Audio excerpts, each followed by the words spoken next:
En manchette aux actualités TVCO cette semaine, du soutien pour les consommateurs de drogue dure. Hôteliers et restaurateurs commentent le plan de déconfinement. Michel Dion de Tourisme Charlevoix nous parle d'attractions terrestres. La 43e saison du domaine Forgette est lancée. Et enfin, tout indique que les pêcheurs seront plus nombreux que jamais cette année. Bienvenue aux actualités TVCO. Notre région, comme toutes les régions du Québec, compte de nombreux utilisateurs de drogue dure et le SAPSA, le service d'aide à bas seuil d'accessibilité, est maintenant présent dans la région pour leur venir en aide. SAPSA, c'est un acronyme qui signifie Service à bas seuil d'accessibilité. Et qui veut dire, dans le concret? Dans le fond, qu'on s'adresse à des personnes vulnérables, désaffiliées, dans le fond, pour dire qu'on va à eux au lieu avec des critères très faibles d'accès. Parce que votre clientèle cible, ce sont les utilisateurs de drogue dure en particulier. Entre autres, les utilisateurs de drogue de manière générale, puis aussi les personnes en situation de désaffiliation sociale, tout simplement aussi, qui ne sont pas nécessairement des utilisateurs de drogue dure au sens où vous pouvez l'entendre, par exemple. Maintenant, vous travaillez dans le secteur de la basse-ville de Québec depuis une dizaine d'années, mais maintenant, vous arrivez ici dans Charlevoix avec un mobile. C'est quoi l'intervention que vous souhaitez faire dans la région? La clinique mobile SAPSA a débuté suite à un mandat qu'on a eu de la Direction de la santé publique parce qu'il y avait trop de surdoses aux opiacés, de plus en plus de présence de surdoses aux opiacés sur la capitale, la région de la capitale nationale. Oui. Donc, de cette problématique-là a été émis la clinique mobile SAPSA pour pouvoir se déplacer plus facilement vers les personnes qui consomment et peut-être les soutenir dans une consommation plus sécuritaire pour éviter les surdoses, justement, les prévenir de plus en plus. Vous êtes ici dans Charlevoix, c'est donc dire que nous avons, nous ici, aussi, une cohorte de consommateurs de drogue dure dans Charlevoix. Effectivement. On les trouve où? Bien, c'est une très bonne question. En ce moment, c'est difficile à dire où on les trouve. Je pense que les gens qui consomment, il n'y a pas de différence entre vous et moi. Ça pourrait être n'importe qui ici qui consomme de la drogue dure, comme vous dites, ou n'importe quelle autre sorte de drogue. Ils se tiennent dans des endroits, parfois c'est plutôt fermé. On ne s'en vante pas nécessairement dans la rue qu'on est un consommateur. C'est pour ça que nous, on peut se déplacer, puis qu'on peut aller les rejoindre à l'endroit où ils seront, puis où ils ont besoin.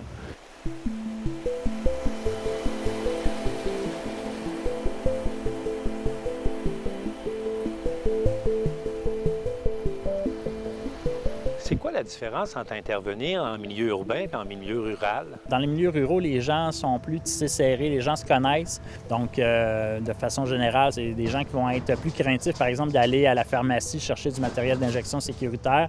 Donc, vous êtes ici pour venir à la rencontre des gens qui sont à l'extérieur du système et qui sont des consommateurs dans le besoin. Comment allez-vous faire pour établir le contact? Bien, on a déjà tranquillement, ça fait 1 an en fait que le projet de clinique mobile est en cours. On a déjà fait des déplacements dans Charlevoix, puis ce qui est Baie-Saint-Paul ou Silam-Malbaie. On a approché tous les organismes communautaires qui œuvrent auprès des personnes plus désaffiliées, même les personnes qui ne sont pas désaffiliées mais qui ont des besoins particuliers. Quand on dit désaffiliés, c'est des gens qui ne profitent plus du système de santé. Exactement. Exact. Pour des raisons, par exemple, ils ont une expérience, ils ont vécu des préjugés, des mauvaises expériences dans le système, donc préfèrent carrément ne plus demander d'aide dans ce service-là. Et comment pensez-vous que le service va se développer dans Charlevoix? Bien, si on peut comparer aux autres endroits en ce moment, parce qu'on est toute capitale nationale, la manière que ça fonctionne, on n'a pas besoin de RAMQ, on n'a pas besoin de absolument rien, seulement un petit coup de fil, un texto à notre numéro, puis on se déplace chez les gens.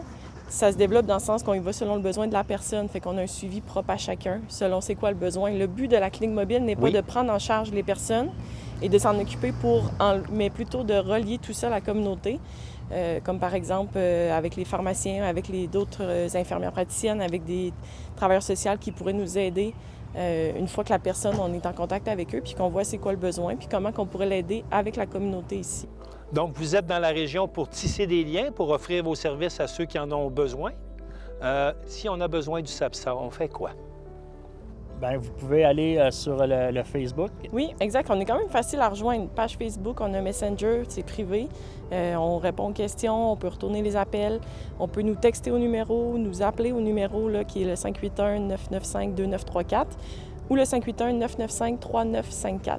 Puis à ce moment-là, on est en contact direct avec la personne, on regarde c'est quoi le besoin, puis on s'adapte selon qu'est-ce qu'ils souhaitent. C'est pas nécessairement juste les drogues injectables non plus. On en parle souvent beaucoup, la grosse drogue injectable, mais en fait, ce qui a été aussi vu sur le territoire de Charlevoix, c'est amphétamine, cocaïne, ce qui est aussi le GHB, qu'on pense que c'est la drogue du viol, mais au-delà de ça, c'est consommé de façon récréative. Principalement chez les jeunes?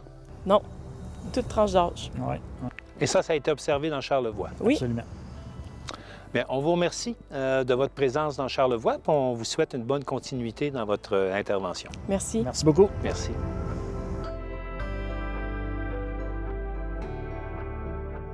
Le plan de déconfinement du gouvernement Legault suscite bien des espoirs, mais aussi beaucoup de questions auprès des hôteliers et des restaurateurs que nous avons rencontrés.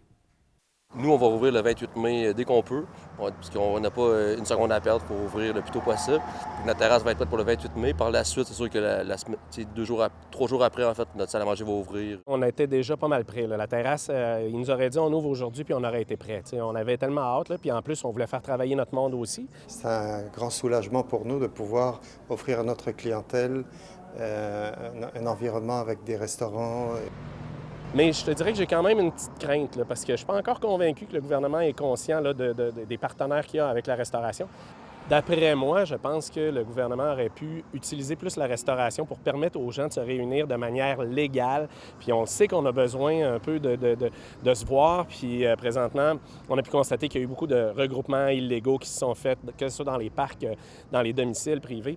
Alors que nous, on a déjà toute l'infrastructure sécuritaire avec les panneaux. Et j'ai peur qu'il nous arrive encore avec toutes sortes de procédures que uniquement la restauration doit avoir, c'est-à-dire carter les gens, après ça, imposer que ce soit uniquement des gens qui viennent d'une région par rapport à l'autre. Est-ce que vous attendez à avoir une grande clientèle?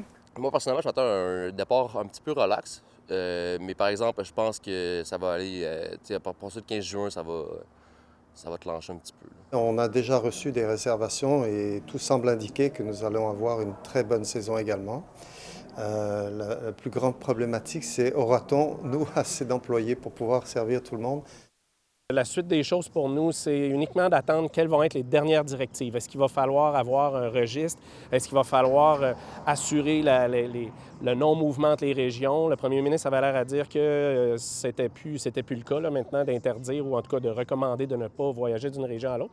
Donc, ce qui nous reste à savoir, c'est est-ce qu'il va falloir avoir des réservations? Est-ce qu'on va avoir le droit de prendre les gens à la porte? Qu'est-ce que vous souhaitez là, pour les prochaines semaines? Moi, personnellement, je souhaiterais que les gens se fassent vacciner, qu'on puisse passer au travers cet épisode de COVID-là puis qu'on reparte à la normale pour bien longtemps. On verra. Je pense pas qu'on va vivre une 3 ou 4e vague, là. J'espère vraiment qu'on va avoir une manière de procéder qui est la plus légère possible. Les gens ont vraiment besoin de se retrouver. Ce qui a été mis en place et comment on réagit l'ensemble des Québécois a été très positif et nous permet aujourd'hui de nous encourager à continuer à garder le plus longtemps possible nos précautions pour qu'on mette une fois pour toutes derrière nous l'époque du COVID et qu'on mette ça dans les oubliettes et dans nos mémoires.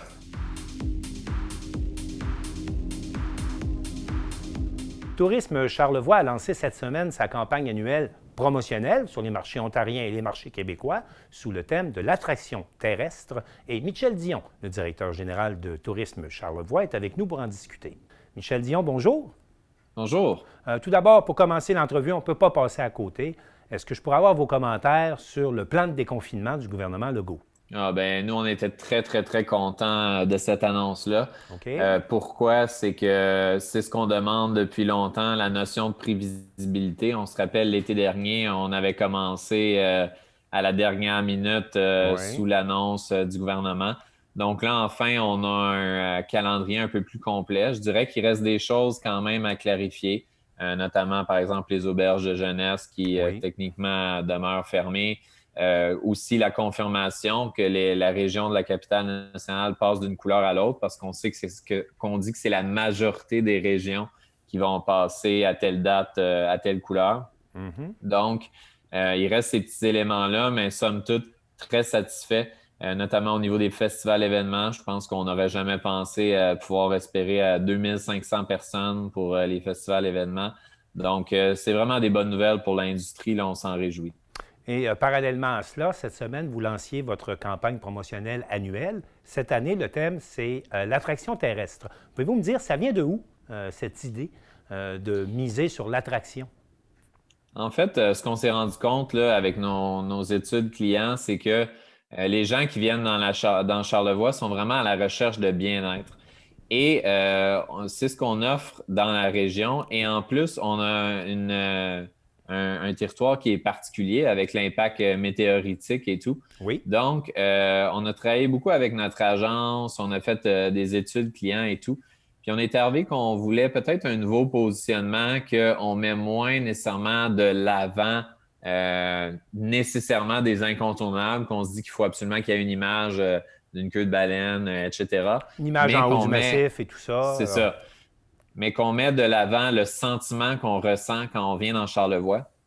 Et par le fait même, bien là, on a des opportunités de mettre de l'avant les incontournables et autres. Donc, c'est vraiment le thème de la campagne qui va être notre ADN pour les prochaines années. Maintenant, vous lancez une campagne et on sait déjà que Charlevoix va être très populaire cet été. On a appris, nous, en différentes rencontres et puis reportages que l'on a fait, que les terrains de camping sont presque complets. L'hébergement touristique est également complet. C'est presque plus possible de se trouver un chalet dans Charlevoix. Les hôteliers et les réservations vont bon train. Quand on lance une campagne comme celle-là, dans une région qui est déjà presque vendue cet été, qu'est-ce qu'on peut aller chercher de plus comme clientèle? Bien, tout d'abord, l'idée de la campagne, c'est de lancer aussi la nouvelle ADN de la destination. On sait que le Charmemois roulait déjà depuis quelques années. Et après 3-4 ans avec un ADN de destination, là, normalement, on est dû pour du changement. Donc, changer de slogan. C'est ça, exactement. Donc, ça, c'est un élément. Deuxième élément, c'est qu'on sait que les Québécois vont voyager en forte majorité au Québec cet été.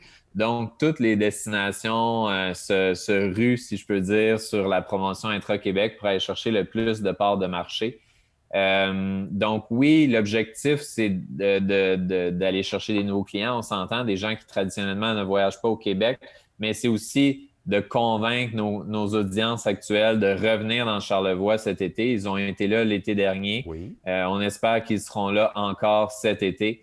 Vous l'avez dit, à date, ça répond bien dans les hôtels, les campings et tout. C'est ce que l'on entend. Mais c'est quand même important d'être là. Maintenant, ce qu'on a également entendu, ce qu'on a également entendu ces dernières semaines, c'est qu'on risque de battre des records d'affluence, mais déjà l'an dernier, il y a des impacts, notamment, je pense, à la question des 5 sommets, où on voit que les sentiers pédestres ne sont pas en difficulté, mais en tout cas, il faut faire des actions précises. Parce que face à l'achalandage, on a des lieux touristiques ou en tout cas des parcours, des expériences qui, pas se détériorent, mais qui perdent en qualité ou qui subissent un peu les contre-coups d'un achalandage très fort. Qu'est-ce qu'on peut faire quand on fait de la promotion du tourisme pour éviter ce genre de situation? Bien, déjà, si je prends par exemple l'exemple des 5 sommets que vous avez nommés, on voit dans le choix des 5 sommets qui ont été choisis cette année que l'objectif, c'est de faire découvrir des nouveaux sommets qui sont moins achalandés. Par exemple, on sait l'Acropole des Draveurs, c'est particulièrement achalandé et tout. Donc, on voit qu'on essaie de faire circuler les gens sur le territoire. Maintenant, ce que je voulais dire tantôt en complément au niveau des gains, pour la première fois, nous, on va avoir une publicité anglophone. Et l'objectif, c'est d'aller chercher la clientèle anglophone, je peux dire, du Québec, qui traditionnellement n'est pas une clientèle qui est fortement présente dans Charlevoix. Mais est-ce qu'il reste de la place pour les accueillir présentement? Je me mets à la place de l'Ontarien qui va voir ça au mois de juin, qui va se dire pourquoi il ne va pas en juillet. Est-ce qu'on a encore de la place pour l'accueillir? Oui, il y a encore de la place, ça c'est certain. C'est pas la région qui est tout bookée, mais en promotion, c'est important aussi de faire de la notoriété, ce qui est à dire de faire connaître, de faire savoir et tout. Et c'est ce qu'on cherche beaucoup à faire au niveau de la publicité anglophone. Donc, même si ce n'est pas nécessairement pour un séjour cet été, c'est déjà de rentrer ça dans la tête en vue d'un séjour futur. Ceci dit, pour accueillir tous ces touristes, ça prend de la main-d'œuvre. Et puis, on a l'impression, ces temps-ci, on entend là, que le recrutement est particulièrement difficile cette année. Est-ce que vous avez eu des commentaires de vos membres à ce sujet? Oui, ça, on en a eu de nombreux. Puis c'est pour ça qu'on On essaie beaucoup de mettre en valeur via la plateforme Le Monde Emploi en tourisme, puis certains placements qu'on a faits également, que des postes sont disponibles dans l'industrie touristique. C'est vraiment l'enjeu numéro 1 de l'industrie touristique en ce moment. Okay. Les entreprises ont de la misère à recruter. Ça peut mettre en péril peut-être la date à laquelle ils vont être en mesure d'ouvrir. Donc, ou leur capacité d'accueil. Leur capacité d'accueil, exactement. Donc, c'est certain que c'est difficile. Il y avait des gens qui disaient, est-ce que la pandémie va faire un écrémage, je peux dire, naturel du nombre d'entreprises puis régler la pénurie de main-d'œuvre? Au contraire, ce qu'on voit, c'est que ça l'a juste accentué. Les ressources sont difficilement au rendez-vous.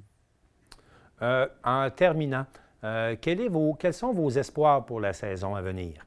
Est-ce qu'il y a des thèmes particuliers, outre les enjeux reliés à la main-d'œuvre? Quels sont les défis qui vous préoccupent particulièrement cet été? Bien, c'est certain que nous, au niveau des objectifs, ce qu'on cherche, c'est à connaître un niveau d'affluence, je peux dire, qui va ressembler à l'été dernier. Je dirais encore une fois qu'un des objectifs, c'est continuer de faire connaître Charlevoix à des gens qui traditionnellement ne voyageaient pas au Québec ou des gens des autres provinces, par exemple, qui ne connaissaient pas notre région. Mais je dirais qu'un des grands objectifs, c'est vraiment peut-être de régler certains conflits d'usage qu'il y a pu avoir l'été dernier.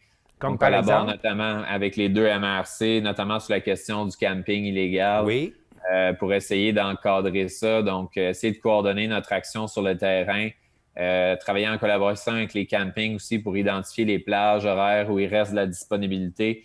Donc, on aimerait ça, oui, connaître le même niveau d'affluence que l'été dernier, mais en plus, essayer qu'il y ait moins d'effets néfastes, si je peux dire, de l'industrie touristique qui se ressentent sur le terrain. Et est-ce qu'on doit comprendre que vous allez donc resserrer les liens, notamment avec les campings puis avec les municipalités qui ont adopté une réglementation aussi pour limiter le camping dit sauvage, là, ou le camping, ça, en tout cas, sans service? Donc, on comprend qu'il y aura des efforts de fait cette année pour un meilleur arrimage, on va le dire comme ça? Oui, en fait, d'abord, avec les campings, là, on essaie de se trouver un système de communication qu'on va être capable d'avoir la disponibilité en temps réel dans les campings. Ça, c'est un.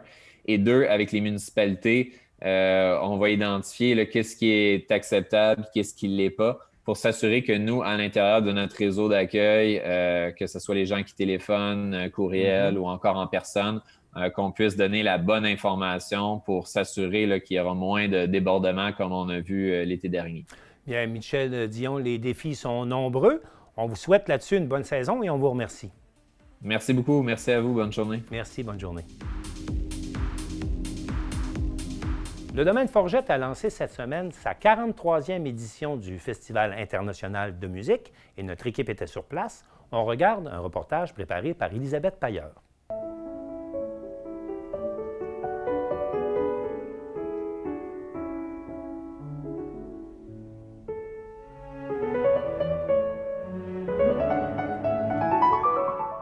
On est très émus aujourd'hui, c'est énorme parce que l'été dernier, on était vraiment triste, on s'est ennuyé des artistes.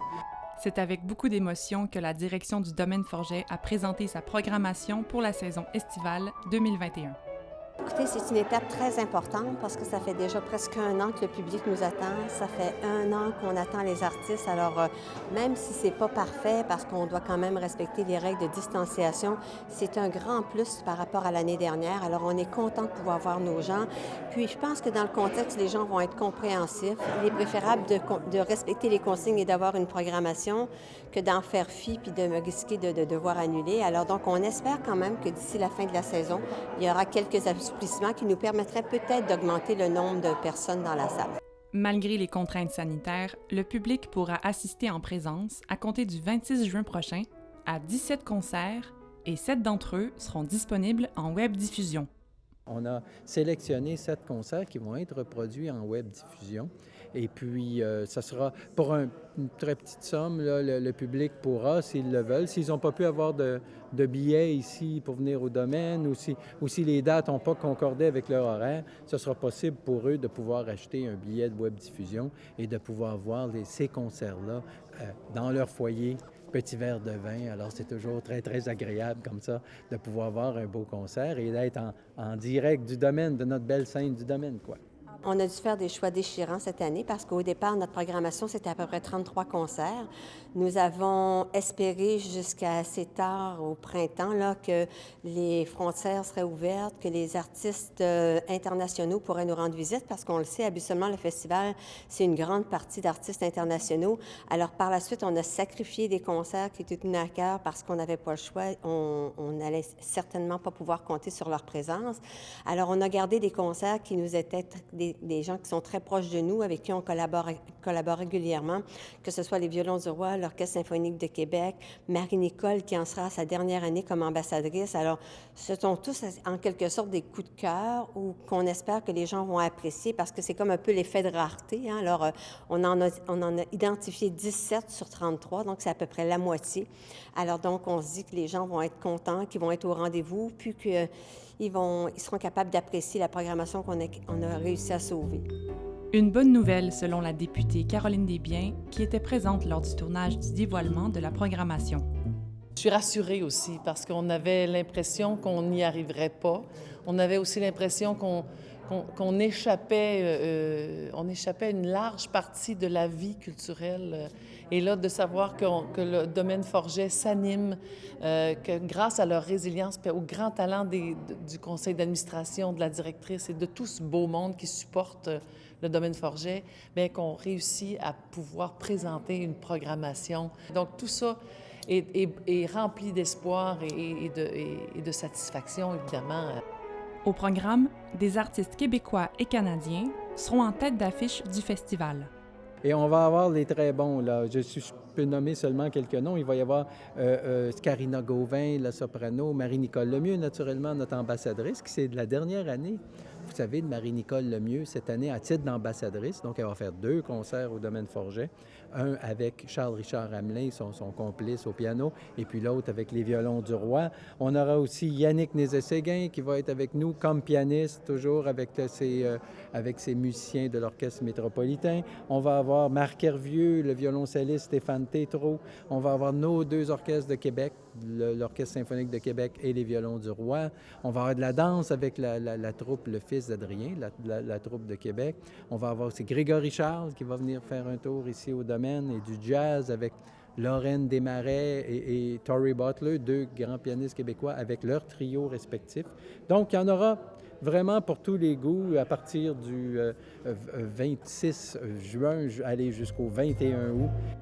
Plusieurs activités seront également offertes aux mélomanes et aux familles, dont la journée thématique « Art sans frontières ».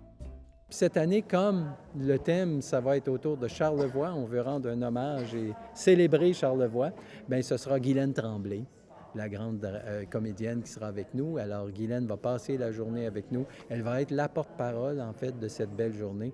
Il y aura toutes sortes d'activités gratuites, des concerts, d'un souper charlevoisien, en tout, plein de choses. Alors, on est très, très contents cet été de pouvoir faire revivre le domaine enfin. Ça nous manquait. On a tenté, étant donné nos limitations, de diversifier nos activités pour rendre le site encore plus intéressant. On est à faire des travaux au niveau du Jardin français et du Belvédère pour rendre ce coin-là encore plus intéressant lorsqu'il y aura la projection des films en soirée. Alors, il y a vraiment des énergies qui ont été consacrées pour faire en sorte que la propriété soit encore plus accessible. Alors, les gens vont découvrir le domaine Forget d'abord par rapport à la beauté de son site, puis ensuite, ils vont se laisser tenter par un concert. Il y a des concerts de musique ancienne, il y a des concerts avec des répertoires classiques, on a des spectacles de jazz, on a un spectacle de danse. Alors, ça dépend des goûts de chacun. Un été qui sera effervescent et tout en musique pour le domaine Forget. Et la suite, bien, c'est de se dire que finalement, le vaccin contre la morosité, ce sera peut-être la culture qui va nous le donner, qui va nous le livrer. On va être en mesure d'avoir un peu de temps, en tout cas, pour goûter à ce bonheur-là de la culture, de la musique. Élisabeth Pailleur pour TVCO. Soulignons également que la programmation du domaine Forget vous offre le 29 mai prochain le spectacle du groupe des Neufs, qui regroupe 8 violoncellistes et 1 contrebassiste sur scène. Alors, c'est une invitation à tous. Ceux qui sont intéressés, on se procure les billets à la billetterie du domaine.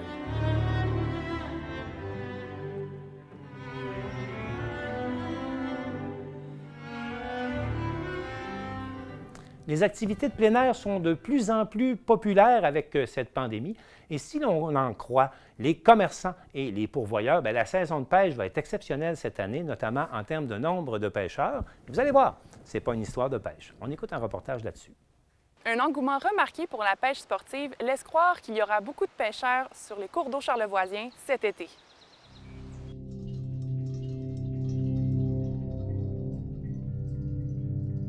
Il y a deux types de produits de pêche qu'on offre au Parc national des Grands-Jardins et au Parc national des Hautes-Gorges. C'est soit la pêche avec séjour en hébergement ou soit la pêche quotidienne. Dans les deux cas, je vous dirais qu'on est très en avance sur le même moment par rapport à l'année passée. Mais l'année passée, si on se remet un peu dans le contexte, il y avait beaucoup d'incertitudes.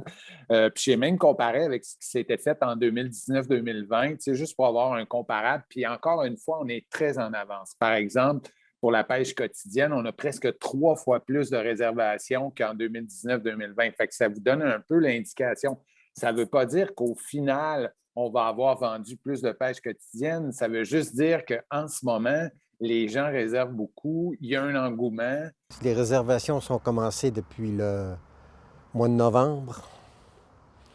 Et là, j'ai mis mon téléphone sur silence parce que ça rentre encore. Là. C'est la demande d'information, puis les réservations. Puis on s'informe beaucoup sur aussi l'hébergement.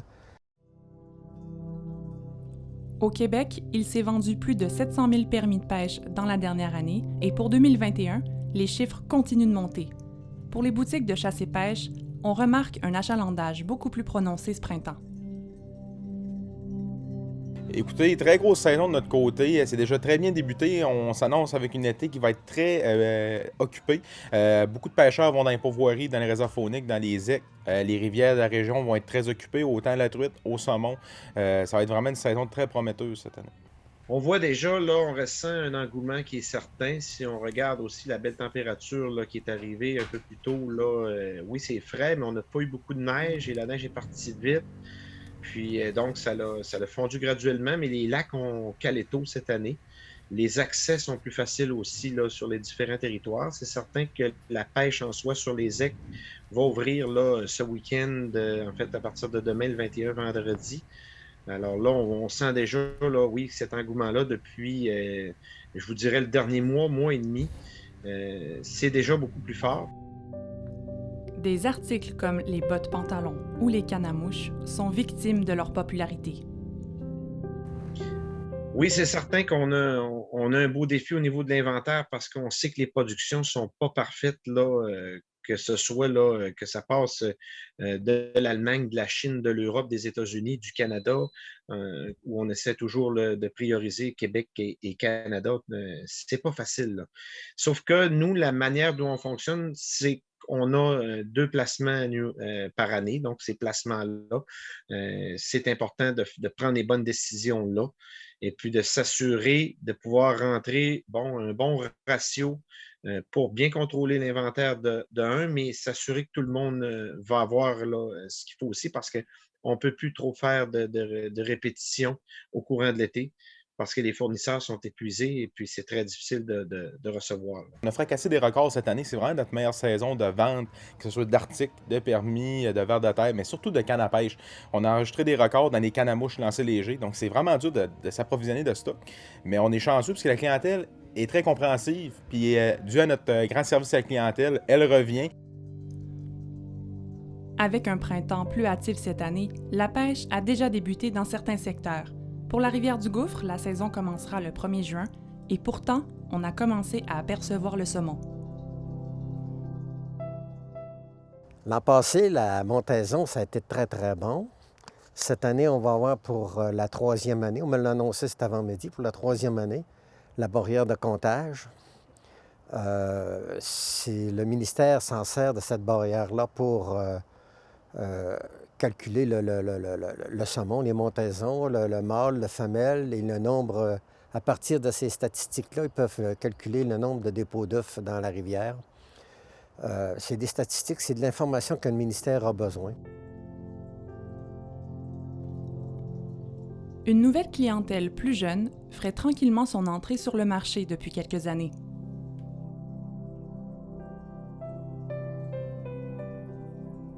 Je peux dire qu'on a beaucoup de nouveaux jeunes adeptes qui se sont équipés, que ce soit la pêche au lancer léger ou le côté même à la mouche, là, la pêche à la mouche qui prend vraiment de l'ampleur. On le sent là, présentement, là, la pêche à la mouche qui est un sport un petit peu plus côté sportif. On a beaucoup de nouveaux adeptes dans ça aussi. Puis oui, les jeunes sont au rendez-vous au niveau de la pêche. Pour une belle saison de pêche partout au Québec et dans la région de Charlevoix, assurez-vous d'être bien préparé avant de vous déplacer. C'est important pour les gens d'acheter leur accès quotidien avant leur arrivée au parc. Il reste des bonnes dates. Il ne faut pas oublier, ce qui est plaisant dans les grands jardins, là, notamment, c'est que les lacs sont à 600-700 mètres d'altitude sur des hauts plateaux. L'eau reste froide, les nuits sont fraîches encore longtemps. Ce n'est pas un endroit qui... la pêche demeure bonne un peu plus tard qu'ailleurs au Québec. Souvent, pour la truite mouchetée, début juillet, ça commence à beaucoup moins mordre, à être plus difficile, alors que nous, on va étendre les saisons de pêche et on va avoir de la bonne pêche toute l'année.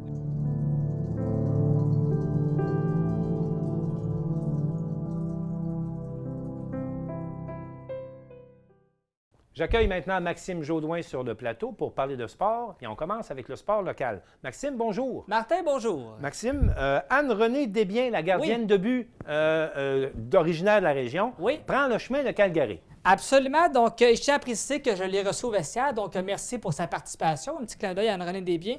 Oui, elle prend le chemin vers Calgary parce que, vous le savez, elle a été sélectionnée par Hockey Canada en vue des camps d'essai pour former la prochaine équipe aux Jeux olympiques de Pékin en 2022. Donc, elle sera à l'essai avec la formation. Et l'avantage, c'est que comme elle a déjà participé aux Jeux de Pyeongchang en 2018, bien, elle nous a raconté qu'elle avait déjà l'expérience de savoir comment ça va se dérouler. Madame Desbiens s'en va au camp d'entraînement, si j'ai bien compris. Oui, absolument. Donc, vous savez qu'elle a été sélectionnée par Hockey Canada pour former, en fait, la prochaine équipe des Jeux olympiques de Pékin en 2022. Et il faut préciser qu'elle a de l'expérience parce qu'en 2018, elle a fait les Jeux olympiques de Pyeongchang. Donc, tu sais, c'est un bagage qu'elle a. Donc, elle est en connaissance de coach de terrain, ce qui va pouvoir l'aider à long terme. Et également, une information que j'ai appris, Anne-Renée est très impliquée dans la création d'une nouvelle ligue féminine, la Professionals Women's Hockey Players Association. Donc, un investissement personnel vraiment que je ne savais pas, mais que j'ai découvert en ligne de compte. Donc, chapeau, ce que j'appelle un peu là, de l'investissement du point A au point Z. Donc, bravo à Anne-Renée Desbiens pour ça. Maxime, on apprend également que le triathlon de Charlevoix va être adapté cet été à la situation. Absolument. Donc, c'est le conseil d'administration qui a décidé d'adapter le tout en fonction des mesures sanitaires. Oui. Donc, un événement qui aurait lieu le 1er août. Alors, en plein été, on espère qu'il va faire beau. Et, bon, participants limités à 200, c'est quand même un bon départ, je le dis bien, et répartis dans 4 disciplines différentes. Donc, vraiment, je pense que tout le monde va avoir là, chaussure à son pied, si vous permettez ce petit jeu de mots. Et cet été, on en serait à la 17e édition de l'événement comme tel là, du triathlon de Charlevoix.